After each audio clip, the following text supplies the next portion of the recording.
To the casual observer, breaking from a country as mighty as England would be insanity. It was at that time the most powerful nation on earth, but such facts didn't seem to matter. Clear-thinking, courageous Americans such as Tom Paine helped the people see the great opportunity that was before them. Reading his words, many Americans found the courage to lay down their plow, kiss their wives and children goodbye, and take up their rusty old musket to join in the cause. Paine wrote in his popular book, Common Sense, "We have it in our power to begin the world over again. A situation similar to the present hath not happened since the days of Noah until now."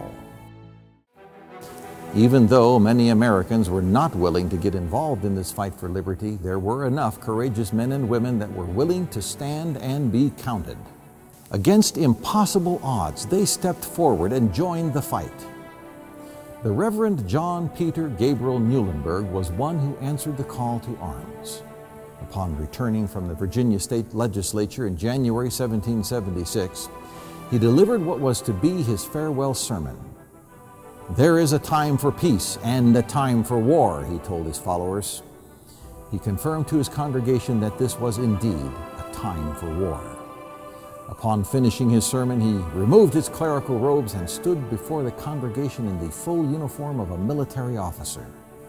That day, some 300 men from his flock picked up their weapons and joined him. They became known as the 8th Virginia Regiment. Washington had accepted the commission of Commander-in-Chief on June 16, 1775.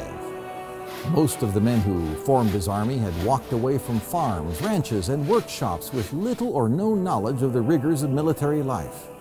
They were poorly equipped. Many had only their summer clothes on their backs. Surveying these ill-prepared volunteers, Washington would say, "Are these the men with which I am to defend America?" In addition to overseeing his army's physical needs, Washington ordered officers to pay diligent heed to keep the men neat and clean. He forbade profane cursing, swearing, and drunkenness, and required all off-duty men to attend to divine service to implore the blessings of heaven for their safety and defense. With all these seemingly insurmountable problems, Washington still believed in his brave men. He felt their undaunted courage and knew that they were earnestly fighting for a cause they felt was just.